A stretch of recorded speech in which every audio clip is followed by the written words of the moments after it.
Okay, let's talk about a real physics cheat code for those super tough problems.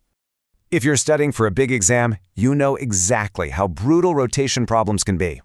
Yeah, forget trying to juggle all this. Trust me, there is a much better way. Meet the IAR. It's this awesome trick that treats tricky motion as simple rotation. So here's the magic. At that one single moment, the INR itself isn't moving at all. Okay, so how do you actually find this thing? Well, it's easier than you'd think. You just need two velocity vectors, draw perpendicular lines, and boom! Where they cross is the IAR. And get this, for anything that's rolling, the contact point is the IAR. Super easy. Look at the difference. We're turning messy vector math into simple multiplication. What a time saver. And it gets even better for kinetic energy. That complicated formula, now it's just one term. Now there's just one thing you got to remember. Use the parallel axis theorem for your new axis.